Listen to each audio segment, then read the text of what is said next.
Hit them where no one will see it. Slap them so it won't leave a mark. She was probably thinking, at least in part, of making sure she didn't lower the value of her merchandise, but it was still a kind of mercy. Heh, that was my mother, Shisui said, laughing. Hope I never meet her, Maomao said, wondering what kind of mother would treat her daughter that way. No, I guess some are worse, she thought, looking at the disfigured pinky finger on her left hand. I get that. And that is why you have to be sure to just do what you are asked, Maomao. Shisui began putting away her comb. I'll be going out today, she added. Then she left the room. It had been perhaps 6 hours. When Maomao got hungry, food was brought to her from the inn's kitchen. There were so many books to read. The only thing she really had to frown about was that her guard, a man, had to accompany her when she used the bathroom. When she had gone through the books from cover to cover and learned all that was in them, Maomao gave a big yawn. She was sore from sitting for so long. She poked her head out the window to get some fresh air. Her room was on the 3rd floor of the inn. It was the uppermost story. As there were no taller buildings around, it provided a spectacular view. She could see steam drifting up from hot springs here and there. No, she could not look down on anyone from her high position. The baths were covered well enough, but she could still see most of the village. Beyond the palisade, a river flowed among the rice paddies. She could also see the forest surrounding everything. The harvest was mostly over. The paddies were mostly empty, with the crop now hanging out to dry. She spotted one field that hadn't been harvested yet. It was just a corner of it, actually. There the rice still hadn't ripened. It was standing directly in the shadow of a building, maybe a storehouse for the crop or something similar. The building was quite impressive. She remembered what the children had said yesterday about a place where the rice did not grow well. Perhaps that patch was going unharvested while the owner waited for the crop to become mature. Maomao stroked her chin. The plot did not appear to be malnourished. It was strange that the leftover part of the crop occupied a perfect square. The square was tucked just within the shadow of the building. Could it be? She leaned out, staring intently at the patch of rice. Then there was a huge crash. Maomao almost tumbled out the window in surprise. She managed to grab hold of the window frame and then took a second to steady her breathing. What are you doing? It was the little shit. He had come into the room, throwing the door open as hard as he could. Maomao marched over and stopped in front of Kairuyu without another word. She gave him a noogie. Ow, that hurt. What's wrong with you?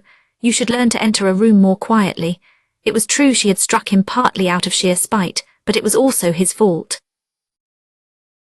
Perhaps he should have watched what he said. When she finally let him go, Kairuyu looked at her reproachfully. All right, you, where is my big sister? Not a clue. Shisui hadn't told Maomao where she was going. You should have asked her. Maomao wasn't sure Shisui would have answered. Anyway, the field was of more interest to her at the moment. Why do you keep looking outside? Do you have any idea what that building is? Is it a storehouse? Maomao pointed to the structure on the edge of the village. It was the biggest of several buildings around it. Oh, that is the chief's storehouse. I suppose all the fields around there belong to him, so I was right. But they do not use it much, Kairuyu said, opening his mouth with its ridiculous gap in his front teeth. We have these other storehouses with high floors to keep the rats out, and that is where they put everything. That building over there, I don't think anyone is using it right now, but it is still there. Yes, because the chief is quite frugal. He won't even pay to have it knocked down. Maomao responded with a heartfelt huh. She stepped away from the window and began to page frantically through the book she had just finished.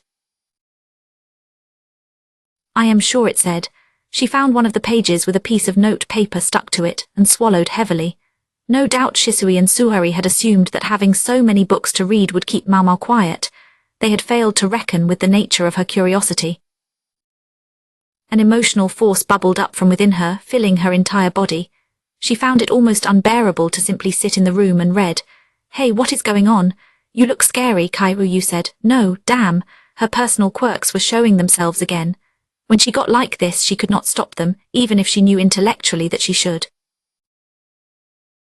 Even if they were about to cause her to do something impossibly foolish, but if she had been any other way, she wouldn't have been Maomao.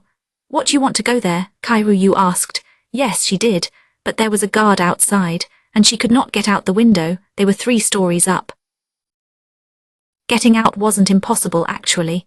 She could use sheets to make an improvised ladder, or she could work her way down clinging to the wall if she really wanted to, but it would have been much too obvious. The window faced the street and she would have been noticed and recaptured immediately. "Can I get there?" she asked, not really expecting much. Kairuyu smirked at her. "It is not impossible, tell me how." Maomao's eyes were round. Kairuyu, evidently pleased by this reaction, trotted over to the adjacent room, the one Shisui slept in. "Come on, help me," he commanded. Maomao wondered what she was helping with. It turned out to be pushing a chest of drawers. She pushed, not entirely sure why, but then with a heavy scrape the chest began to move, revealing a door behind it.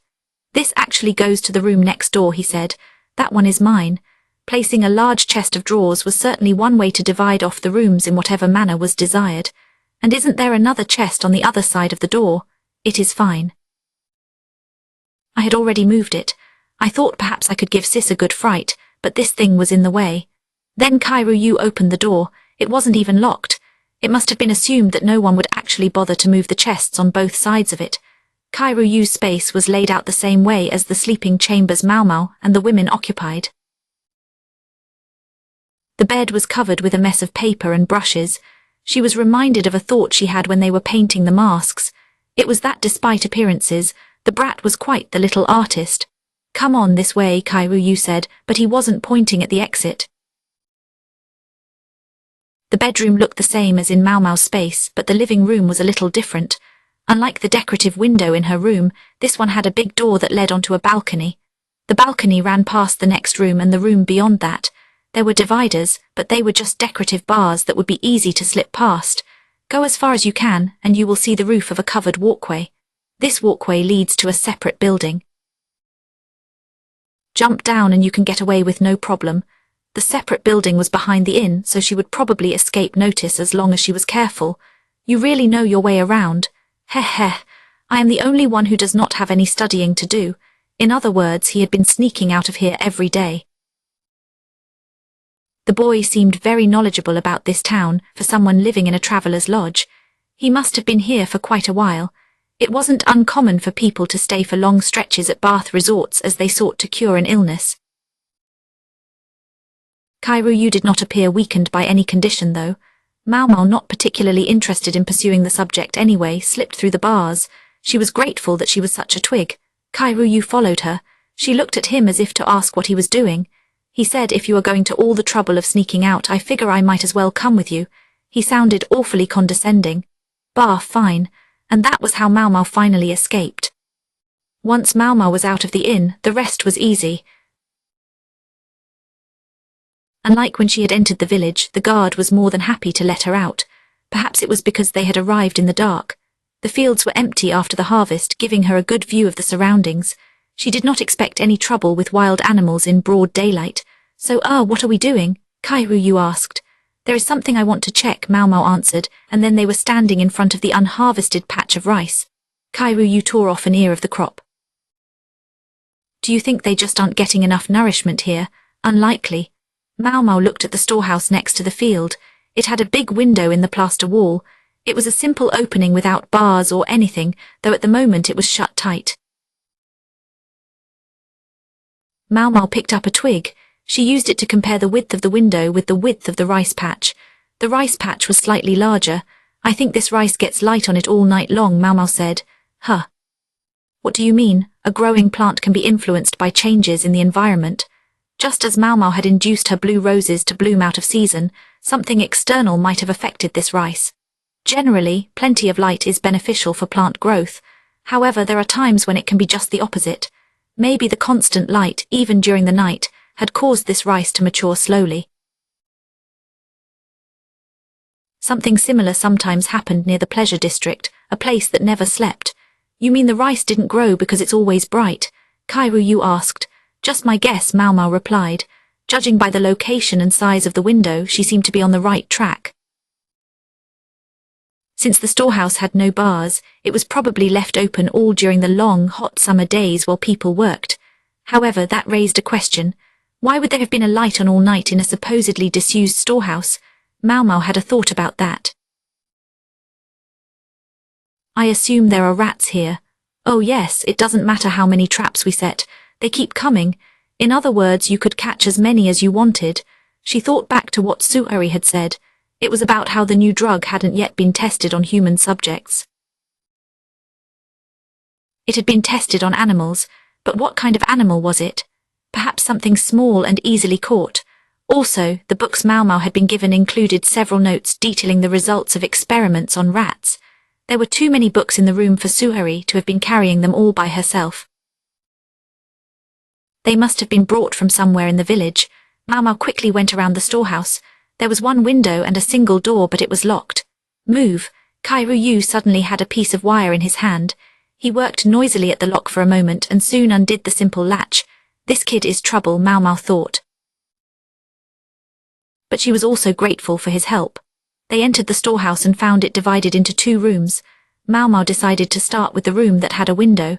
She found exactly what she expected and much more. She expected to find rats in cages. They were accompanied by a large pile of papers covered with notes. There were also the bones of mysterious animals, dried herbs, and what appeared to be some kind of innards. They carried a very distinct smell. There was a shelf lined with small bottles. A piece of paper was posted by each one, showing the date, the ingredients, and the amounts.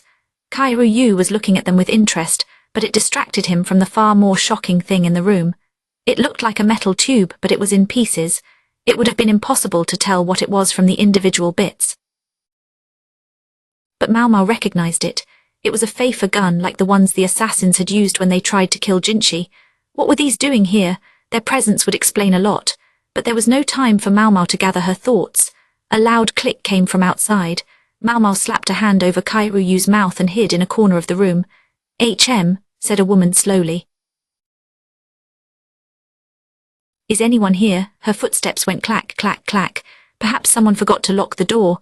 No, ma'am, I highly doubt it, a man's voice replied. But there were more than 2 sets of footsteps.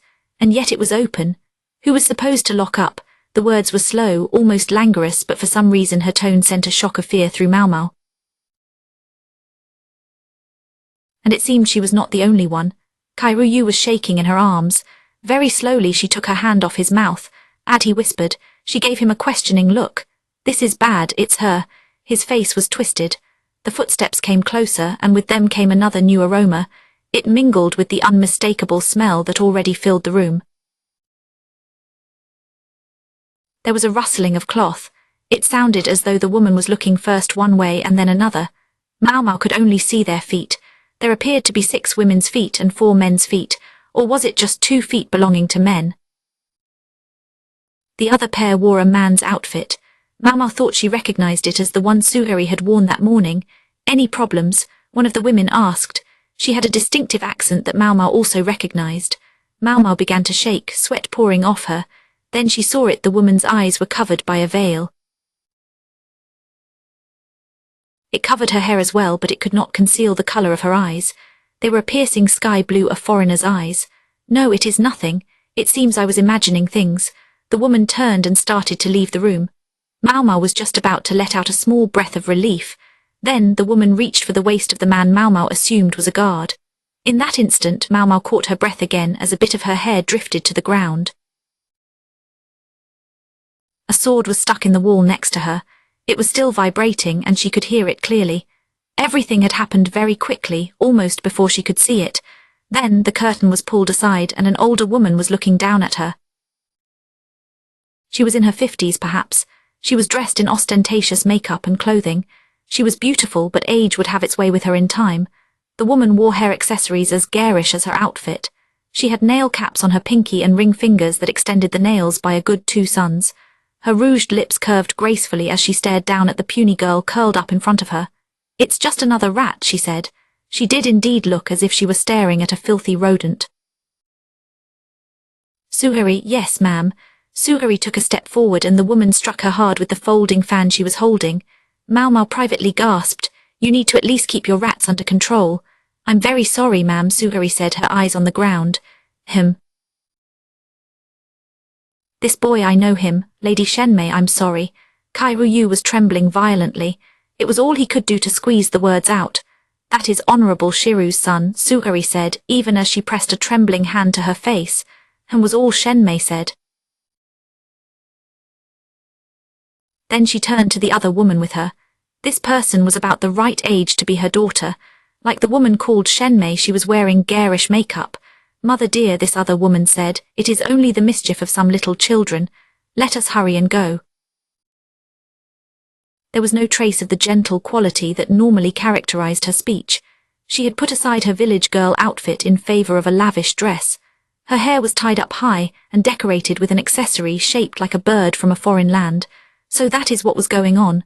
Maomao had deliberately decided not to pursue the matter. She had been about to ask when her connection with Suhari first became clear, but then she decided not to. She was so certain it wouldn't matter what she knew or didn't know. Now it seemed perhaps she should have taken things a little more seriously. Now who is the tanuki? Heh. I have an idea. Since they are here, why not bring them along, said Shenmei. Age had somewhat dimmed her beauty, but in her time she must have been astoundingly lovely. She was smiling, but Maomao felt that smile grasped her heart like an iron vice. You don't mind, do you, Lulan? Shenmei said to Shisui. Chapter 15. The Stronghold. They left the hot springs town and bumped along in a carriage for half a day. Finally, they arrived at some kind of fortress.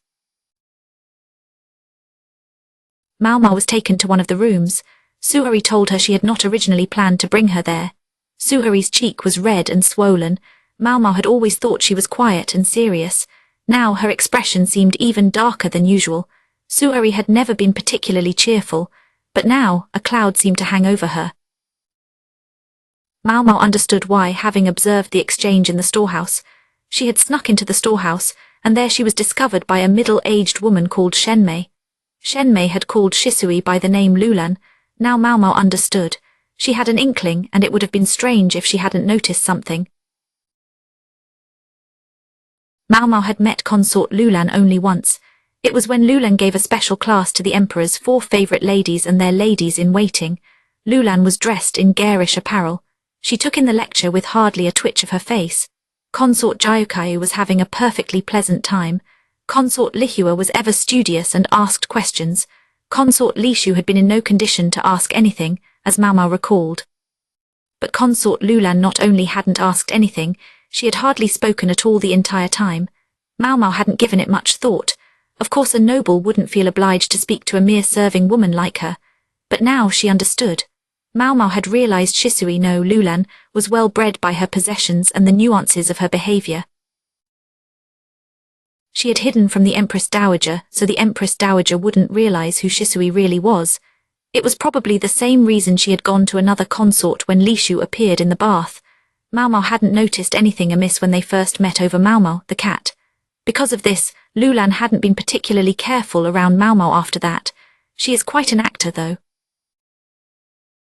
Lulan was a perfectly ordinary young woman, other than her fondness for bugs. She could eat snacks with Zyrolan and chat about the latest gossip. She was like a tanuki, a creature fabled for its ability to transform itself. Her disguise had fooled everyone. Shenmei said, let's put her to the whip when she found Maomao. She sounded almost cheerful. Her voice had the gravity of someone suggesting a tea party in the garden. Do you suppose 100 lashes would do? Go and ready a whipping post. Lady Shenmei Suhari began. Shenmei's hand moved the instant she began to speak. The folding fan she was holding connected with Suhari's cheek once again. Suhari took a step back but remained expressionless, looking at the ground. She was pale and her hand was trembling slightly. Her breath was coming in quick pants, just as it had after their encounter with the snake. This is bad, Maomao thought, feeling herself start to sweat all over. She understood now why Kairu was shaking so hard. This woman was dangerous. There were certain nobles you did not want to meet, and this woman was one of them. Worse, Maomao was less than an insect in her eyes. She had been discovered sneaking around where she did not belong. Of course the woman would have her finished off under the guise of disciplining her. And what about this little child? What shall we do with him? I suppose he does need to be taught some manners. Kairu, terrified, clung to Maomao. Honored mother. Lulan, the ostentatious hair stick bobbing in her hair, stepped forward. Her voice was like the chill ring of a bell. Didn't you say we needed a new apothecary? She looked at Maomao, but her eyes were vacant, as if they belonged to a porcelain doll. Shenmei's face contorted for a second, and then she hid her mouth with her folding fan as she studied Maomao. She doesn't look like any apothecary I have ever seen. I agree, but believe it or not, she is more than 30 years old.